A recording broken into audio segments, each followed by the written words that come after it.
Bon matin les entrepreneurs, bon matin à ceux qui m'écoutent. Diffusion, rediffusion, ce mois-ci, je tiens premièrement là, à vous remercier de m'écouter, de partager, si vous êtes game, de mettre un pouce, OK?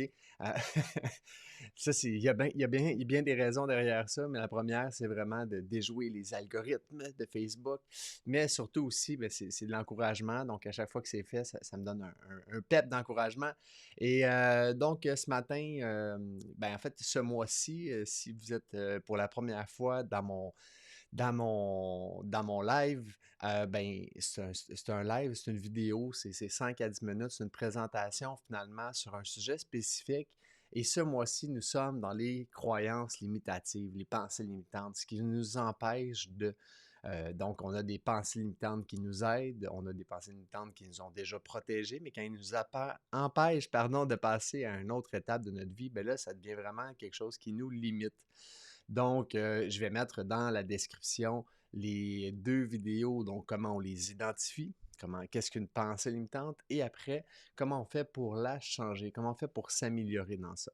Donc, les deux vidéos vont être dans les commentaires, et ça tout au long du mois. Cette semaine, c'est par rapport aux relations, et spécifiquement ce matin, c'est la pensée limitante suivante qui est de rester seul, la peur d'être seul, la peur de rester donc, d'avoir besoin, je vais dire besoin de l'autre pour être, besoin de l'autre pour exister.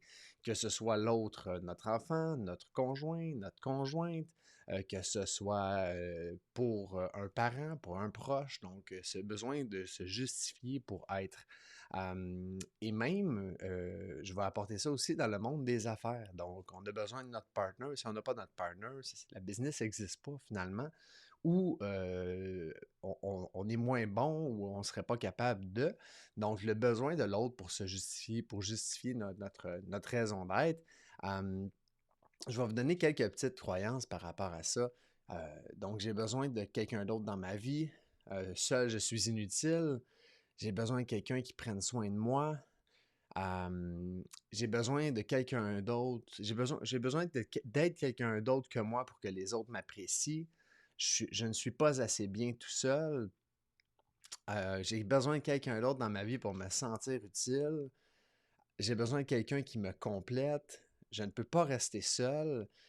Et là, je m'en vais comment dire, deep dive dans cette croyance-là, mais la peur d'être seul, la peur, je veux dire même la peur de l'obscurité, la peur du silence, la peur de se retrouver dans son monde intérieur. OK? Donc, si vous avez une crainte de rester seul ou de moins être utile seul, ben, cette croyance-là ce matin est directement pour vous. Puis, plus on avance dans le mois et plus j'ai des gens avec qui je discute par rapport à ces croyances-là et on se rend compte qu'on a beaucoup de croyances, on s'en rend juste pas compte. Donc, c'est pas parce que celle de ce matin ne vous parle pas qu'il y en a pas. Et là, je vais pousser un petit peu plus loin dans cette peur-là de rester seul. J'ai trouvé un beau mécanisme, en fait, si on peut dire ça, une méthodologie pour passer au travers.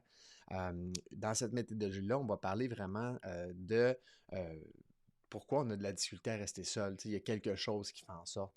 Et pour pouvoir passer au travers de cette croyance, de cette peur-là de rester seul, il y a quelques étapes. Donc, la première, c'est vraiment de plonger un peu dans ce malaise-là, de l'observer. OK?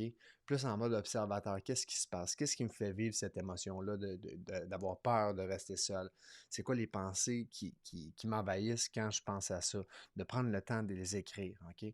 Fait que si c'est pas de fuir le problème, même à l'inverse, ce qu'on recommande, c'est de vérifier dans son passé, c'est quoi les situations de solitude qui ont créé ça, qui ont créé cette, je vais dire, angoisse-là de rester seul, et de vérifier c'est quoi notre schéma qui se présente puis qui se répète quand ça l'arrive. Et finalement, la deuxième étape, une fois qu'on a observé ces choses-là, ça va être de s'habituer progressivement. Donc, passer comme quelques temps seul, puis là, c'est sûr qu'avec tout ce qui se passe, il y a beaucoup il y a beaucoup de solitude aussi là, qui s'est installée, puis qu'est-ce qui fait en sorte qu'on n'est pas bien ou qu'on a de la difficulté avec ça? Et prendre le temps aussi de faire des choses qu'on aime dans ce temps-là. C'est sûr que je vais toujours préconiser sans le téléphone, donc d'écouter de la musique, de lire, de peinturer, de faire un casse-tête, de jouer un jeu de jeu de solitaire, tu sais, peu importe, quelque chose qui va nous faire, premièrement, avoir une émotion positive par rapport au fait d'être seul et de s'habituer de plus en plus je veux dire, à cette phobie-là. Oh! Tabarouette, une bataille de chats à l'extérieur ce matin. Excusez-moi, ça m'a fait un saut. Donc, donc de commencer avec des petits pas comme ça pour apprécier ces moments-là qu'on a d'être face à soi-même. Donc, ça, c'est une des méthodologies pour passer au travers de cette peur-là de rester seul, tu sais, de passer plutôt de l'autre côté, d'aimer ça, de passer du temps avec soi-même, d'apprendre à se découvrir. Donc voilà, c'était mon petit truc ce matin pour cette croyance limitative-là de seul, de rester seul, d'avoir la peur de rester seul, d'avoir la peur d'avoir besoin de quelqu'un d'autre pour exister, pour être. Donc sur ce, je vais vous souhaiter une très belle journée sur cette belle croyance et on se dit à très bientôt.